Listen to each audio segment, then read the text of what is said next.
Olá meus amigos, sou o pastor Leandro Tarrataca e hoje eu tenho a alegria de ter comigo aqui o pastor Paulo Lopes, que é mestrando na Becard, é um de alunos, pastor da Igreja Ação Bíblica, e também o pastor Denis Garijo, que é pastor da Igreja Bíblica Brasileira, que se dedica com muita frequência à área de discipulado, e nós vamos teologar hoje sobre um assunto bastante interessante. Vou deixar o pastor Paulo fazer uma introdução ao assunto. Graça e paz a todos. Eu recebi, através do Twitter, principalmente Facebook, muitas perguntas diante de uma declaração que circulou nos meios de comunicação sobre a maldição de Cã. Algumas versões antigas trazem até cão. Eu não gosto muito. Cã seria melhor com o original hebraico. E falando, o tema dizia que os negros são descendentes de Cã, por isso eles são mais atrasados, e foi um argumento até usado na Idade Média para escravizá-los. Então, biblicamente falando, estamos aqui para expor alguns versículos bíblicos e mostrar o que a Bíblia diz sobre o assunto e não especulações. Então, o pastor Denis já chegou a se deparar com esse tipo de pergunta aí no momento de discipulado na igreja, pastor? Não diretamente dentro da questão de Cã, mas a respeito de maldição a gente acaba cruzando constantemente, né? Nós sabemos que tem uma linha da igreja hoje que trabalha muito com essa questão de quebra de maldição. É engraçado que ontem mesmo nós estávamos conversando sobre isso no culto da noite e nós tivemos uma mulher que nos procurou dizendo justamente isso. Falou, olha, por muito tempo, por anos da minha vida, eu vivi embaixo dessa ideia de que eu estava amaldiçoada com determinado pecado e tinha que viver dentro dessa prisão, né, dessa maldição. Interessante pelo seguinte, porque isso estenderia inclusive a questão dos negros, porque se você for pegar nessa questão da maldição, você tem aí, enfim, N pessoas que acabam vivendo isso, porque as pessoas abrangem muito mais do que na questão simplesmente da cor da pele ou algo assim, né? Então, tem acontecido algumas coisas nesse sentido. O que é interessante, porque basicamente essa teologia é uma teologia de determinismo kármico. Ela não está só presente no universo afrodescendente, mas em muitos outros. Por exemplo, na Índia você tem a questão das castas, em que justifica-se a pobreza e a exploração social em nome de um cumprimento da vontade dos deuses. Essa é a vontade dos deuses. E é curioso que às vezes esse tipo de percepção e interpretação, para justificar a exploração de um determinado grupo, se use ou se invoque alguma passagem da Bíblia. Mas antes da gente ir adiante, eu gostaria de citar que aqui atrás nós temos esse banner, porque uma das coisas que nós acreditamos aqui na Faculdade Teológica Becard é que é nosso dever estender a mão e ajudar as pessoas que precisam de socorro. E nós temos um projeto social aqui, atendemos cerca de 90 crianças todos os dias, e o nome desse projeto é Projeto Fazendo Diferença. Se você tiver interesse em conhecer, você pode visitar o site www.projetofazendodiferença.com, e lá você vai conhecer mais do que a gente vem realizando aqui para aliviar a dor dessas crianças, e não simplesmente olhar para elas e dizer, essa é a vontade dos deuses. Pastor Paulo, qual é o versículo que normalmente se usa ou o versículo que cria essa polêmica? Eu tinha preparado Gênesis capítulo 9, mas diante até de uma pergunta que surgiu aqui 5 minutos antes de começarmos a gravar, podemos pegar a raiz inicial em Gênesis 4,15, onde houve aquela maldição lançada. A Bíblia nem diz aqui maldição, diz que Deus colocou um sinal sobre Caim. Então eu já vi exegetas tentarem colocar que seria a cor da pele, mas eu não vejo biblicamente de forma clara que seria isso. Como é uma suposição, uma teoria, a pessoa com as suas teorias imagina o que quer, mas nós não temos uma certeza bíblica que seria isso. Poderia ser uma cicatriz, poderiam ser inúmeras coisas, e não tem biblicamente falando que seria a cor da pele. Vamos ler esse versículo, pastor? Capítulo Gênesis 4, versículo 15. 15. O Senhor, porém, lhe disse, assim qualquer que matar a Caim será vingado 7 vezes. E pôs o Senhor um sinal em Caim para que eu não ferisse de morte quem quer que o encontrasse. Agora, esse texto, essa marca, me parece muito mais um ato de misericórdia de Deus do que uma punição. Sim. Porque no texto Deus está dizendo assim, qualquer um que ferir o Caim vai ser vingado. Não é isso? Quer dizer, essa marca que Deus está colocando sobre ele é muito mais uma marca de graça e de misericórdia do que uma punição. Está certo o raciocínio, pastor? Sim, e fica mais longe a questão de associarmos isso aí com uma cor da pele, que ele recebeu a cor da pele como esse sinal. Não tem claramente na Bíblia como provar. Fica na imaginação de alguns, não na nossa.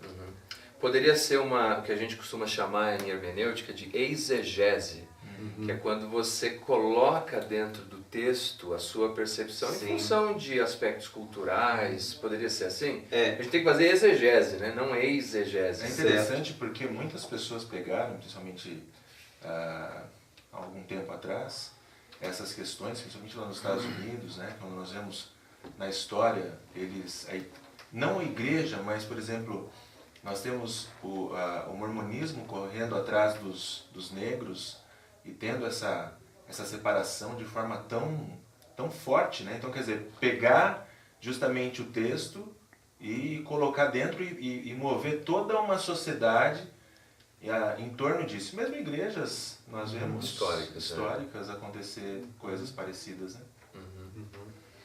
E aí nós podemos seguir em Gênesis 9. Ok. Não sabemos se após o dilúvio pessoas da geração de Caim sobreviveram ou se uma das mulheres, como foi até levantado, teria sendo descendente, teria algo sanguíneo do DNA de Caim, mas uma coisa é certa. Nós encontramos aqui Gênesis 4, 25 a 27. 4 ou 9? 9, 25 a 27, onde nós vamos ver o momento em que Noé plantou uma vinha, ficou embriagado, 2 filhos tiveram um tratamento mais justo e um teve um tratamento que foi reprovado pelo pai. E dentro desse tratamento é bom lermos o texto 9, 25 a 27. Eu leio aqui. E disse, maldito seja Canaã, seja servo dos servos a seus irmãos. E ajuntou, bendito seja o Senhor Deus de Sem, e Canaã lhe seja servo. Engrandeça Deus a Jafé, e habite ele nas tendas de Sem, e Canaã seja servo. Certo. Interessante aqui no final, pelo menos eu vejo esse detalhe, que embora no versículo 22, a gente vai ver que Cã viu a nudez do pai e contou, parece que talvez de uma forma debochada para os irmãos, a maldição cai sobre Canaã, que no capítulo 10, versículo 6, a gente vai ver que os filhos de Cã, Cuxi, Misaim, Puti e Canaã.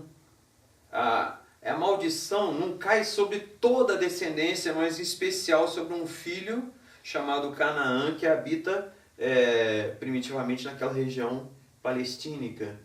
E aquela região posteriormente foi conquistada pelo povo hebreu e quem não foi morto foi feito escravo dos judeus naquela porção de terra.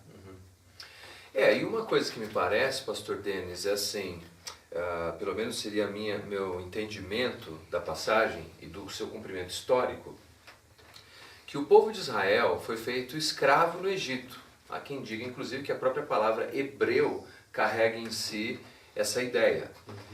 E que quando eles finalmente conquistaram a terra de Canaã e escravizaram alguns daqueles que não foram expelidos da terra, houve o cumprimento literal dessa profecia, porque então aquelas pessoas se tornaram escravos dos escravos, que seria servo de servos, os cananitas que ali estavam na terra. Você acha que faz sentido esse caminho de compreensão textual? Certo, e então nós temos uma profecia também, não só a maldição, mas eu vejo um detalhe profético, que historicamente, lendo a Bíblia, foi perfeitamente já cumprido e não precisa se cumprir continuamente na história ou cumprir uma segunda vez. Cremos que já é algo cumprido e a Bíblia testemunha que já foi cumprido, realizado. Então vamos abrir um pequeno parêntese nesse ponto. Vou pedir para o pastor Denis discorrer um pouquinho sobre um assunto que você recentemente deu uma palestra, que era a questão da maldição hereditária. Porque provavelmente alguns, talvez não todos, mas alguns proponentes de maldição hereditária se sentiriam muito à vontade a atrelar aos problemas dos afrodescendentes essas questões, desde a passagem do Gênesis, então continuariam nisso. O que você identificou e que você apresentou sobre esse assunto, pastor? Antes de falar sobre isso, é interessante também nessas duas passagens que, por exemplo, a gente sai de um período ali de Caim e quando a gente chega em Noé nós temos, na verdade, um recomeço. Então, quer dizer, aquela marca mesmo, se fosse o caso, já teria acabado, porque a gente começa de novo, né? Não só nisso, também é interessante você tem de novo ali saindo daquela família apenas a população. Bom, aliás, se for continuar nessa linha de raciocínio, nós sabemos que as pessoas viviam aglutinadas num único lugar e é só depois do capítulo 11, com a chamada Torre de Babel, que eles se espalham e nós poderíamos dizer que aí começou o isolamento social, de caracteres, acentuações genéticas que provavelmente passaram a dar origem aos grupos étnicos e raciais que nós conhecemos hoje. Né? Então só essas coisas já destroem. Seria difícil sustentar com absoluta solidez bíblica esse argumento, não é? Certo. Mas fala um pouquinho. Mas a verdade, queridos, é que muitas pessoas têm colocado a respeito da maldição hereditária. Então, por exemplo, porque isso vem, então eles vão remontar isso desde essas épocas, eles vão dizer que porque alguém na sua família cometeu um determinado pecado, ou porque alguém fez determinada coisa, ou porque simplesmente não foram tementes ao Senhor, então cai sobre essa pessoa uma maldição hereditária. Por isso, talvez nós teríamos aí tantas pessoas afrodescendentes que são pobres ou algo parecido com isso, mas eles vão além, que é o ponto que eu acho muito interessante, porque eu acho que ele ultrapassa a barreira racial e ele chega em todos os lugares, porque todas as pessoas que passam por qualquer tipo de dificuldade, elas acabam colocando isso como sendo uma maldição. Então, quer dizer, na verdade todos estão embaixo de uma maldição de certa forma.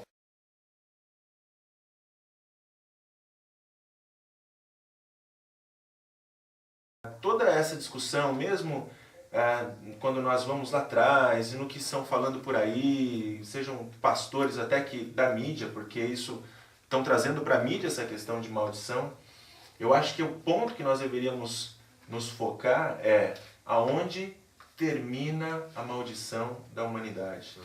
Eu acho que esse é um ponto resposta, interessante. Qual é a resposta para a maldição?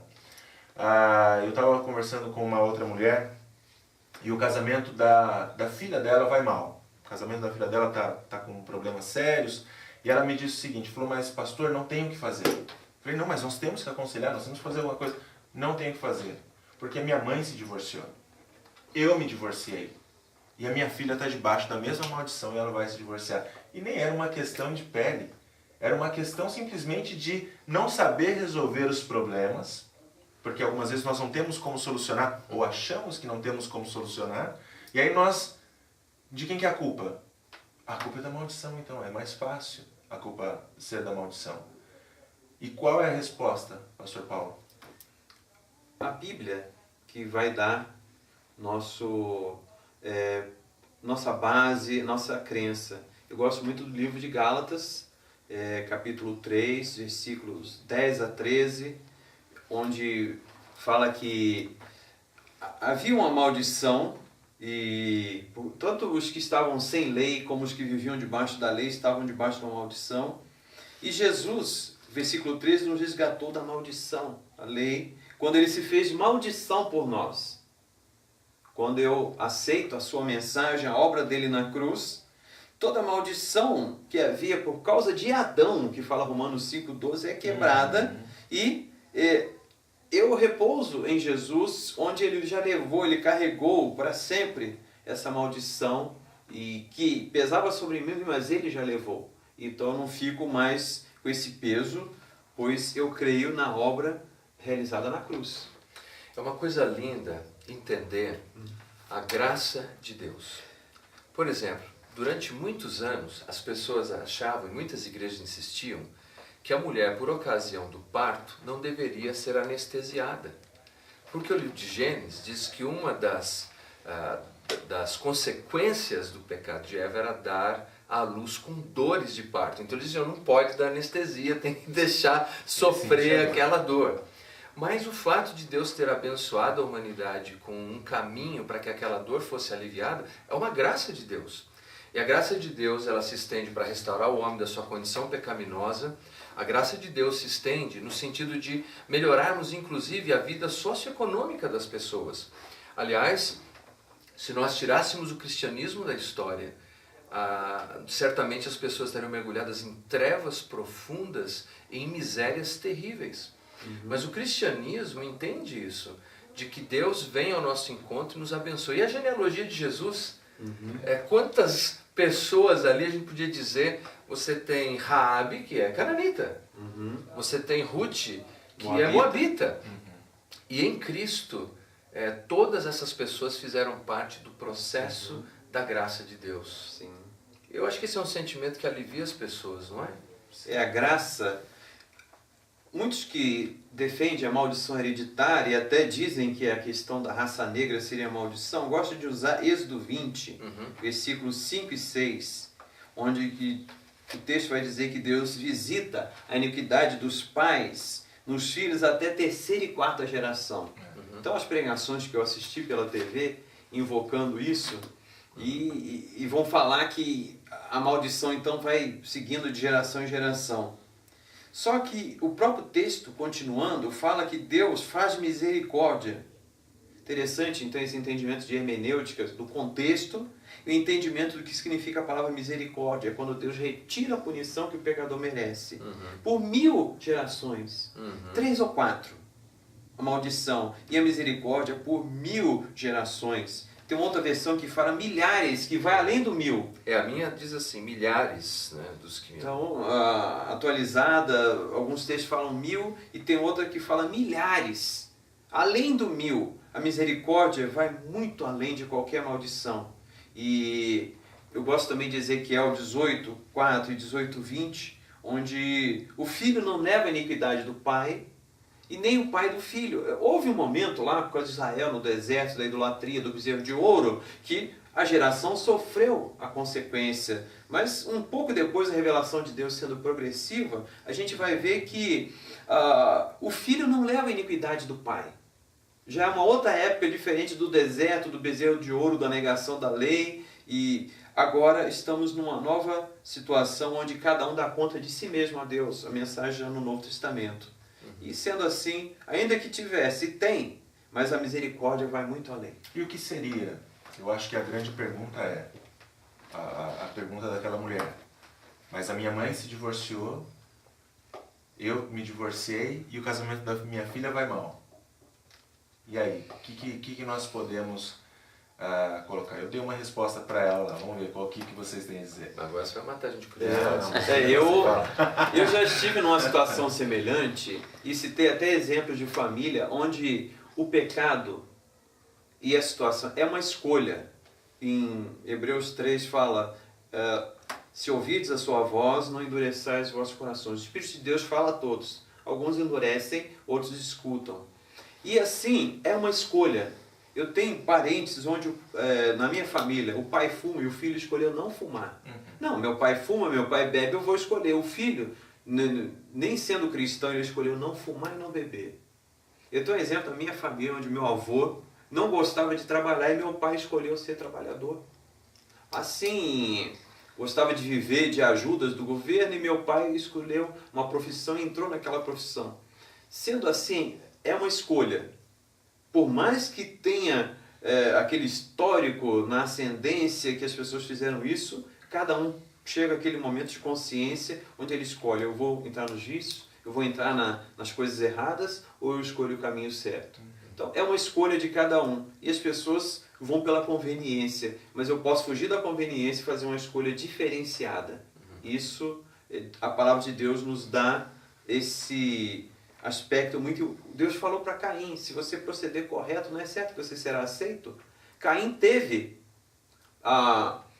por mais que tivesse o sinal que dizem que seria a maldição hereditária, Deus deu uma oportunidade. Se você proceder bem, fizer o sacrifício correto, é certo que você será aceito. Então Deus dá a escolha para cada um. Então se a pessoa segue naquilo, ela fez uma escolha errada. Uma coisa interessante é que nós temos, por exemplo, no Velho Testamento, a bênção que vai, por exemplo, nós temos Deus dizendo que não deixaria que a lâmpada de Davi se apagasse. Então, quando há a divisão Pacto davídico. Isso, você tem a divisão e você, na verdade, todas as tribos talvez deveriam ter abandonado Roboão no final da vida ali de Salomão, quando Roboão assume. Mas, pela promessa de Deus, você tem ali Judá, a tribo de Judá, que continua com a descendência de Davi. Mas você tem, por exemplo, um problema que talvez alguns psicólogos trabalhem ali no campo da teoria da aprendizagem ou do comportamento aprendido, que vai dizer o quê? Que a pessoa vai se moldando tendo o exemplo, naquilo que ela vai tendo de exemplo no meio, que ela vai crescendo e vai se formando. Davi teve problema com uma mulher. Salomão teve problema com quantas? Estamos falando de sogra ou de esposa? Se vou pegar as sogras, então... Contando o número de esposas, o número foi maior, nós cremos que foi maior. E aquelas mulheres, no final da vida, já lhe perverteram o coração. Influenciando até na sua adoração ao Deus único e verdadeiro. E foi contagiado pela idolatria que aquelas mulheres trouxeram. E mudou todinha a história da nação. Uhum. Por causa, a partir desse ponto, nós temos, por exemplo, a divisão dos reinos, do norte e do sul.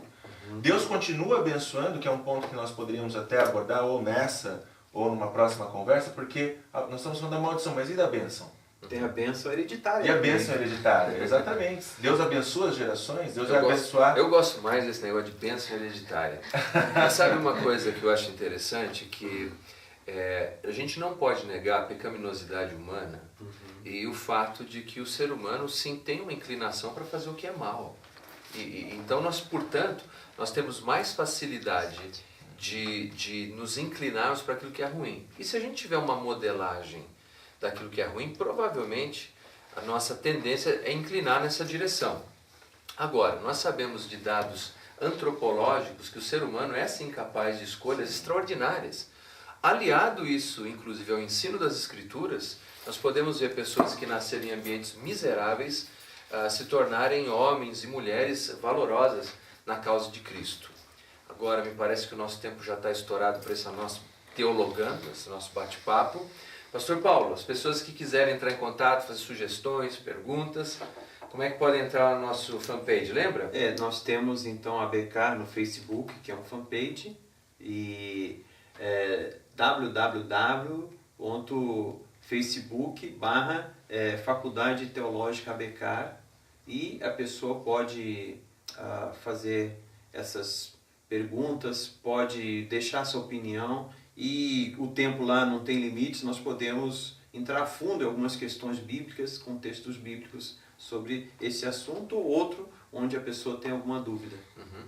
E se você quiser também entrar em contato, saber mais sobre os cursos teológicos da Becar, você pode visitar o www.abecarteologia.com. E você pode entrar em contato comigo, o pastor Paulo e o pastor Denis. Obrigado, pastor. Obrigado, pastor. E Deus abençoe você até o próximo Teologando.